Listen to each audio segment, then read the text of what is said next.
Hello guys, কেমন আছেন সবাই? আশা করি সবাই খুব ভালো আছেন।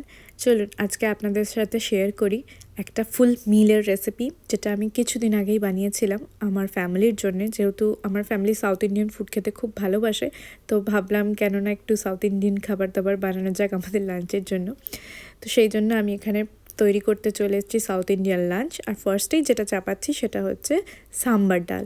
তার জন্য আমি এখানে অড়হর ডাল নিয়েছি কিছুটা, তার সাথে নুন হলুদ দিয়ে ডালটাকে সেদ্ধ করতে চাপাবো। তার মধ্যে যেহেতু সাম্বারের মধ্যে কিছু সবজিও পড়ে, তো আমি সেই সবজিগুলোও এখানে দিয়ে দিচ্ছি। আপনারা আপনাদের ইচ্ছে মতো সবজি দিতে পারেন। আমি এখানে গাজর, কুমড়ো, কিছুটা লাউ এই সবজিগুলো দিয়েছি। আপনারা চাইলে আপনাদের ইচ্ছে মতো সবজি অ্যাড করে এটাকে সেদ্ধ করে নেবেন। তারপরে চলুন আমরা বানিয়ে নিই এখানে একটা চাটনি, যেই চাটনিটা আপনারা ধোসা বা ইডলির সাথে হামেশাই খেয়ে থাকেন, সেই চাটনিটা নারকেলের চাটনি। তার জন্য আমরা ব্লেন্ডারে নিয়েছি কিছুটা শুকনো লঙ্কা, কাঁচা লঙ্কা, কোড়ানো নারকেল, এটা আগের থেকেই কুড়িয়ে রেখে নিয়েছিলাম। তারপর ছিল আদা, রসুন আর ধনেপাতা। যেহেতু ধনেপাতার ফ্লেভারটা আমি ভীষণ ভালোবাসি, তাই এটা দিয়েছিলাম। আপনারা চাইলে এটা পুরোপুরি নিরামিষভাবেও বানাতে পারেন। রসুনটা আপনারা একদম স্কিপ করে দেবেন, তাহলেই হয়ে যাবে আপনাদের এই চাটনিটা নিরামিষ।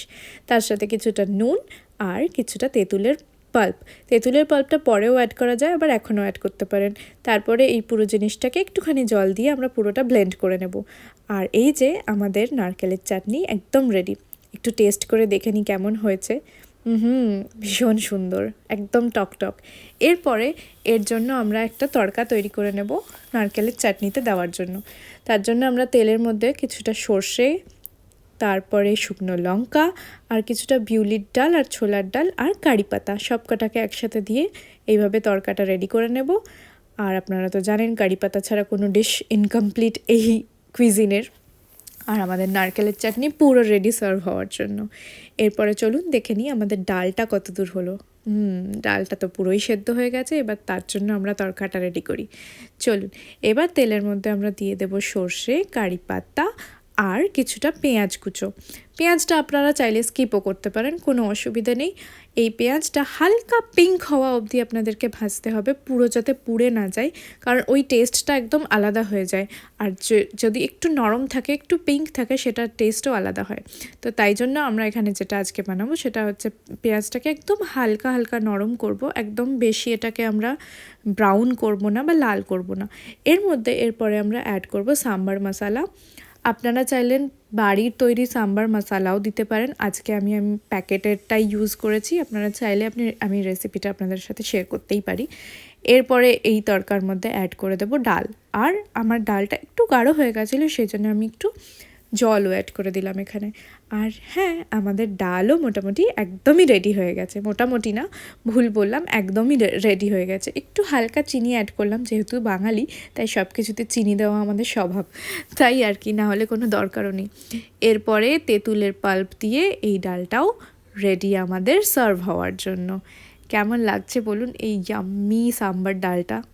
এটা আপনারা ভাত দিয়েও খেতে পারেন, এমন নয় যে আপনাদের ধোসা ইডলি দিয়েই খেতে হবে। যাই হোক, চলুন এবার আমাদের নেক্সট স্টেপ বানানো যাক আলুটা, যেটা আমরা দোসার ভেতরে খাই, সেই আলুটা, মশালা আলু। তার জন্য আমরা কড়ার মধ্যে নিয়ে নেব এই সেম তড়কা, ছোলার ডাল আর বিউলির ডাল। তার সাথে অ্যাড করব আমি এখানে হিং, একটু সর্ষে, গোটা সর্ষে কালো, তার সাথে দিয়ে দেব কারি পাত্তা। এটা তো সব কিছুতেই মাস্ট, সব মানে সাউথ ইন্ডিয়ান সব ডিশে এটা থাকবে, মাস্ট একদম এটা। তো যাই হোক, এই কটাকে একটু ভালো করে লাল লাল করে ভেজে নেব। এরপরে আমরা এর মধ্যে অ্যাড করে দেব কিছুটা পেঁয়াজ। এই পেঁয়াজটা বেশ কিছুক্ষণ ধরে ভাজার পর, মানে অনেকক্ষণ ধরে এই পেঁয়াজটা ভাজতেও হবে, নাহলে সেই টেস্টটা, আমরা যে আলুর মধ্যে যে একটা নরম পেঁয়াজের টেস্টটা পাই, সেই টেস্টটাও আসবে না। এটা না আমার বলতেই জিভে জল চলে আসছে, আলুটা এত টেস্টি হয়েছিল কি বলবো আপনাদের। এরপরে আমরা নুন অ্যাড করে দিচ্ছি। নুন আপনারা স্বাদ মতো নিজেদের অ্যাড করে নেবেন। আর তার সাথে একদম সামান্য হলুদটা একদম বেশি দেবেন না, তাহলে টেস্ট খুব বাজে লাগে। এর মধ্যে খুব একটা হলুদ পড়ে না, একদম সামান্যই পড়ে। তো যাই হোক, এটা মোটামুটি ভাজা ভাজা হয়ে যাওয়ার পর আমরা এটাকে ঢাকা দিয়ে কিছুক্ষণ নরম হতে দেব। আর এই সময় চলুন আমরা একটু লঙ্কাটা কেটে নিই। আমি লঙ্কাটা কেটে রাখতে ভুলে গেছিলাম, কুচনো লঙ্কা এর মধ্যে আমাদেরকে অ্যাড করতে হবে।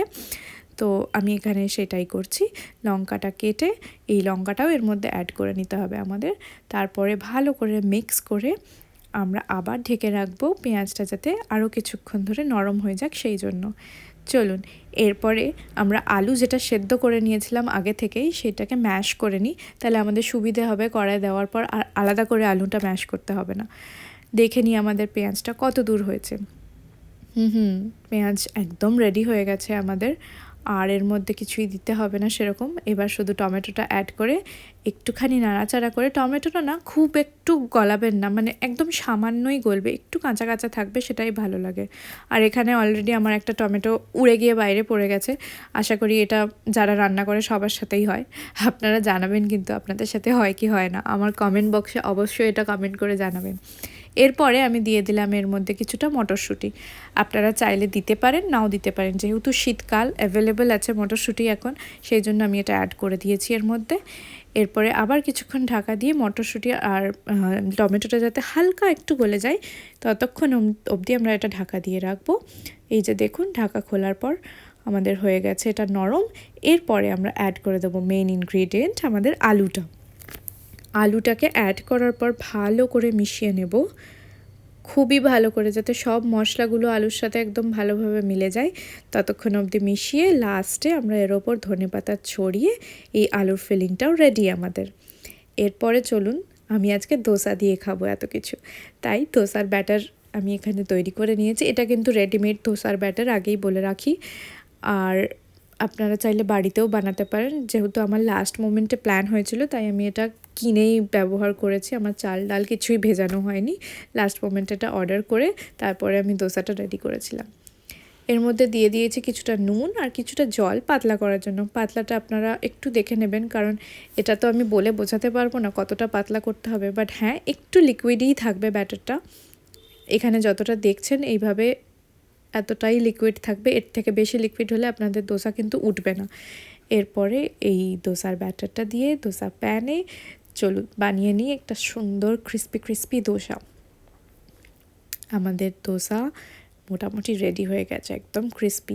ক্রিস্পি করার জন্য এইভাবে আপনাদেরকে সাইডে আর মিডলে তেল দিতে হবে। আর সব সময় দোসা করবেন আপনারা মিডিয়াম হাই আছে, না খুব লো না একদম জোর আছে, মিডিয়াম টু হাই। এই যে দেখতে পাচ্ছেন কতটা ক্রিস্পি হয়েছে, কত সুন্দরভাবে উঠে যাচ্ছে আমাদের দোসা। এরে পড়ে যাচ্ছিল এক্ষুনি, যাই হোক আমাদের দোসা একদম ক্রিস্পি ক্রিস্পি রেডি এখানে। এই যে আমি আমার মাকে সার্ভ করলাম আমার আজকের দোসা। Thank you.